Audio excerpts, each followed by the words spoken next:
Hello, hello. It gladdens our hearts whenever you get to join us on the Creatives Insight on Buzzer Television Africa. My name is Nicholas Tobias Aboki, bidding you a warm welcome to the program. Today we are having a very prolific artist with us, known on the plateau and even beyond the plateau. I would term him as somebody who is actually very outstanding in the music industry, particularly the gospel music industry. We have no other person seated with us in the studio today but your very own Neken Chuwang. Hey, it's great to be here, sir. Yeah, it gladdens our hearts that you joined us on the program. Thank you of for course. having How me. have you been? I've been doing great, and you? You look great, I would like to say. Thank you. You're looking good yourself. Sir. Thank you very much. Yeah. And how has your family We been? bless God, they're doing great. Oh, great. Yeah. So I am made to understand that you are celebrating 11 years of active music. Yeah, that's correct. This year makes it 11 years of doing music professionally for me. Interesting. Yeah. I would say a round of applause to that. Praise God. Congratulations. Yeah. Of course, it is quite an inspiring thing to see people being consistent on whatever it is that they started. You know, oftentimes people are so quick to want to start stuff, Yeah. you know, but being consistent at it is actually oftentimes the most challenging part. I agree And with you. 11 years, no be beans. No, no beans. It's not No been be easy. beans at all. It's been 11 years of a lot. 11-year-old child should actually be possibly in JS1. Yeah, I agree with of you. Of course, so no be small. No, truly. That's not a small And, baby. and you right don't, there. and you don't. Sometimes you don't realize how the years pass. Exactly. Yes. Exactly. Because for me, it feels like it was just yesterday, and it's so beautiful to see God's faithfulness for this long. Great. Yeah, Great. and we feel it's not something to take for granted. We shall not take God's faithfulness for granted. So we're intentional to praise God and celebrate His faithfulness. Interesting. Yeah. Interesting. Okay, so what exactly inspired you to venture into the music industry, particularly the gospel music? Okay, so I will say for me, music generally, for me, started from growing up. I grew into a family that really loves music. My mother is a professional musician also. Interesting. Yes, and then my dad is a clergy who really loves music. So I grew up into an environment that made me just fall in love with music. So I can't remember a particular time I would say I decided to start learning music. I just found myself picking up music, following my mom to rehearsals, the band rehearsals, and then I just saw myself singing also when a song is playing or people are singing. I'm able to just effortlessly flow singing tenor to the song or alto to the song. Okay.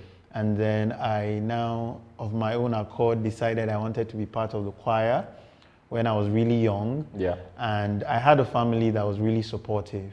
So they okayed it for me, and then I think that was like a solid part of my foundation, being the youngest child, the youngest person in the choir. And after that, other children wanted to join. And then it was now cemented with the experience at secondary school. So I went to BSS Gindri, and there are activities like the solo singing, and I got the opportunity to participate there, the small choir, the house choir. So I believe God orchestrated it for me that at every point of my growing up, there was opportunities that I found to express myself musically. Yeah. So I am not even counting from those periods. So it was after graduating the secondary school that I now decided to officially kick off a musical career with a song. Okay. So that is when I actively started counting the 11 years, when I released my first song, and ever since God has been faithful. Interesting. Yeah. So practically you would say that you are a church kid. Yeah, I'm a church kid, and then I've done music all my life. Yeah. So it is not a surprising thing to see that you are in the gospel music industry. No, it isn't. It isn't. I believe that the core values I picked up growing, that the core values my dad, my mom taught me, shaped what I do today. Okay. So wherever I find the opportunity, I let people know that the foundations you place in your children go a long way to determine the direction they go and the values that they uphold. So for me, I believe that played a very vital role to me realizing that, okay, more than just being a talent, music is a tool for which God has given for me to express the values that He has placed in me. And for me, values that He has placed in me are values of faith, values of positivity in the society, which are embodied in the different songs that I put out. I like the fact that you've been emphasizing on values. Oh, thank you. Your music being shaped by the values that you have been exposed to, values that were used to shaping your ideology. Like, you know, were there times where you felt like venturing into another sphere of music apart from the gospel? Okay, apart from the gospel. Yeah, of a truth, there are times when you would enjoy some songs that are not gospel. Like you love the production, you love the delivery, sometimes even the packaging. So there are absolutely times when maybe because of the glamour, the packaging, the delivery, I've really enjoyed it, but I wouldn't say it has made me swayed.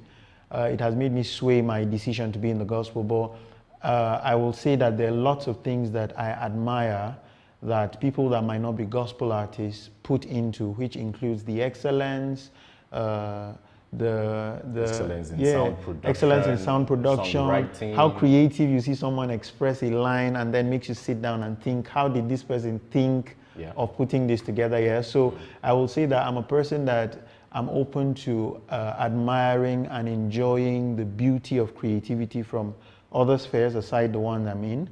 But for me, like I said, I have seen it as what I do as a purpose.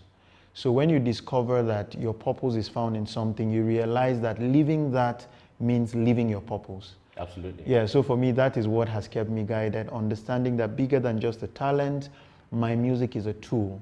It's a tool for healing, it's a tool for enlightenment, it's a tool for hope, joy, and the salvation of Christ that comes with the song I put out. So for me, that is greater than any other thing.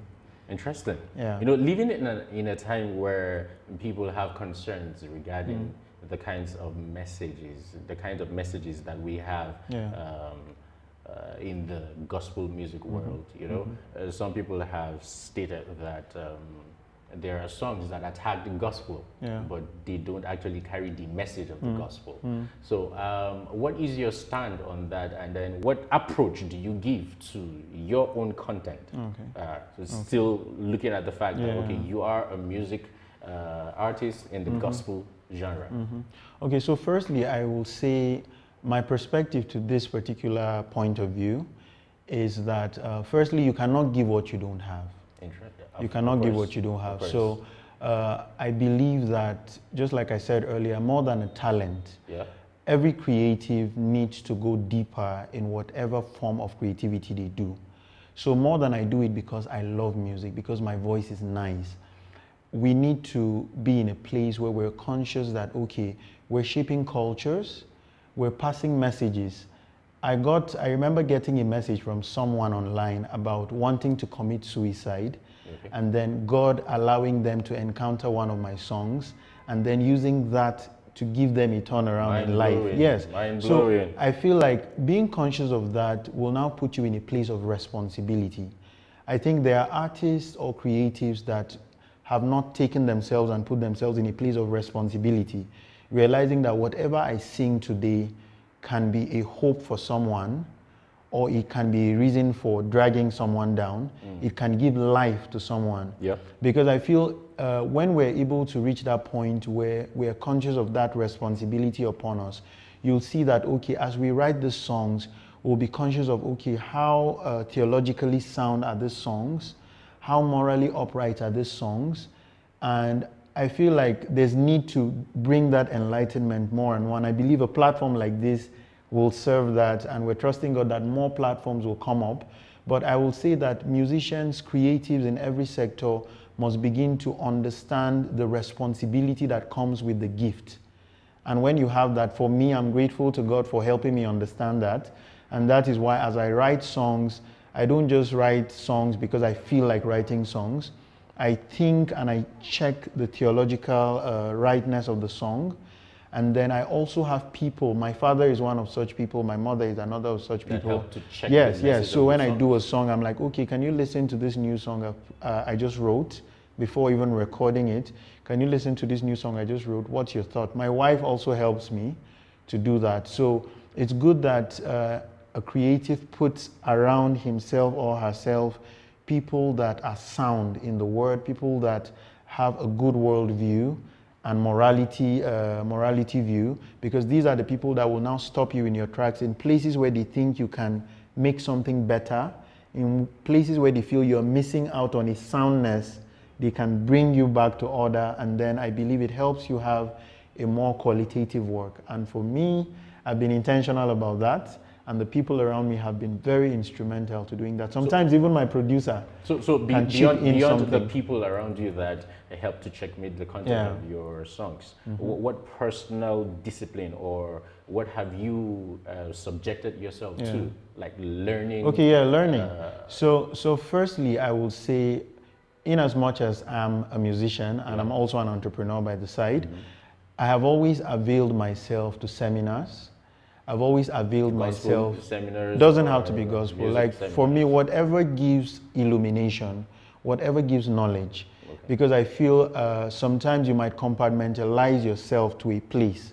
So imagine if I say, okay, I'm Neken Chuwang and I'm a gospel artist, so I will not attend a forum that brings together creatives from all walks of life because it's not a gospel meeting. Yes, so I feel like it's very important for one to open himself to knowledge, positive knowledge. So positive knowledge should not be streamlined to gospel, secular. Yeah, so I find myself in settings that bring people from all walks of life, and we interact about creativity from a neutral point of view. And recently I attended a program that talked about intellectual property. There was an intellectual property program. Now, this is not a gospel, this is not a gospel meeting per se, but then it has positive knowledge that helps you, and all of these things end up shaping who you are and what you can give out. So for me personally, I open myself to seminars, gospel, secular, all around. I go there, listen to people that have more knowledge than I do in different areas, and then it now helps me to become richer in my thought. It helps me to become richer in my expression. And then read books, read the Bible, because all of these things end up becoming what you have in you, and they influence what you give out. Very, very practical. Yeah, so for me, I'm someone that is very keen to adding knowledge. Because I know that the richer my knowledge, the richer my expression. Interesting. Thank you. So I really like what you're doing. And I want to really say that that's very commendable. No, thank you so much. I always love to encourage creatives to realize that it's bigger than the talent. It's bigger than just It's bigger than the talent. Exactly. I think a lot of people focus so much on the talent that they miss out on the other things, because now there are doors that your talent can open, but then when you enter into those doors, you have conversations. When the people now go into your mind from what you say, they now realize that, okay, this person is not as rich as what we would want to. So you see some doors shut down to your face, not because you're not talented, but because you have not checked on all these other sides. Your character, you cannot say because you're talented you will not have a good character and then nothing happens. There are places where your character has to match your talent. There are places where your worldview has to match your talent, because if you have the talent and you don't have the worldview, and then they have another person that has the talent and the worldview, automatically you're kicked out of those opportunities. Yes. So for me, I always encourage creatives to know that it's bigger than the talent.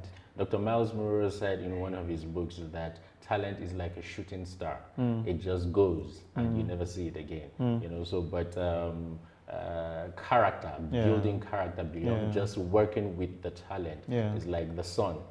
Season and out of season is consistent. It keeps being consistent. Would I say that practically building character, the efforts that you've put in building character should practically be the reason why you have been consistent for the space of 11 years? Honestly, the character aspect of my life, the personality building of my life, and the knowledge part of my life has contributed significantly to where God has helped me to be here today, because I've met people that have told me that what endeared them to me are some of the things that you will not even think of. Things such as punctuality. Yes, things such as Punctuality, things such as when you're on stage, you're conscious of the time you're giving and you don't abuse the time. Yeah. Things such as understanding the topic of the program and having a performance or administration that connects That to aligns it. with what Yeah, the- so some of these things might not be so out there for creatives, Yeah. but then I have realized over the years that those are the things that give a lot of strength to your creativity and your gift. Interesting. So how has the support been from your local assembly? Quite a number of gospel Yeah. artists don't get to have that kind of experience, especially during the times where they are Coming up? Coming up. No, I will say I have been blessed. I have been blessed firstly because from home, my father, who is a clergy, has always believed that music is something solid. Because I believe that some of the people that come up and not get support is because of the orientation of the people around them. So the orientation of some of the people around them might be that music is just one play thing by the side. So when you finish playing, you come back and find your life and do something serious with your life. But I will say I'm fortunate to have grown into a family where they understand the purpose of music, they understand the value of music, and they have always been supportive. My dad was the first person that taught me the guitar. My mom was the first person to get me my first guitar, and they literally paid for a lot of my songs when I was starting up. Yeah, when I was starting up, recording of my songs. Yeah. Some of those programs that you go to that they want to tell you, God bless you, and leave you to figure out how to transport yourself. Yeah. My family really came through for me to augment for a lot of those weights. So I will say that I am someone that is really blessed and privileged to have a foundation that supported me, and it extended to my local assembly. The fact that my church understands and they've always understood and honored the grace of God upon my life. And I will say another thing that I've been blessed to have from the beginning of my career is a positive mindset. Because I discovered that some of these people that might complain about lack of support, if you go back and check, it might not be the way that they saw it. Entitlement sometimes make you not appreciate the littlest of things. Yeah.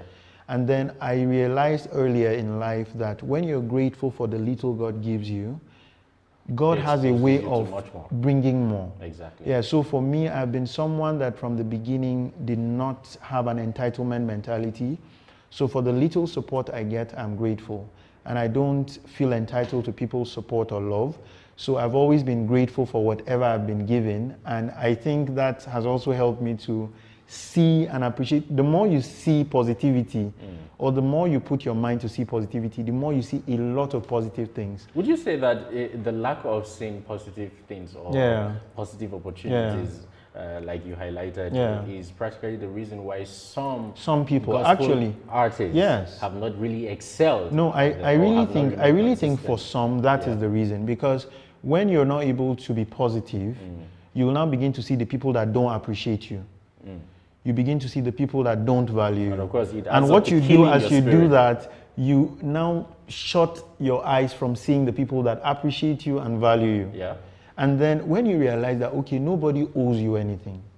Everybody is trying to be seen. Everybody is trying to be loved. Everybody is trying to be heard. So what if I am being swallowed up in all of that? So by the time you're able to get that mindset, you'll be able to appreciate the ones that support you. And then when your focus is so much on the ones that love you and the ones that support you, you make them want to do more. They're like, this little thing we're doing for this guy, he's so appreciative, he's so grateful. What if we did more? So for me, that mindset has been very, very significant to my being able to see positivity, to appreciate what is around me. And God has continued to multiply it and open more doors.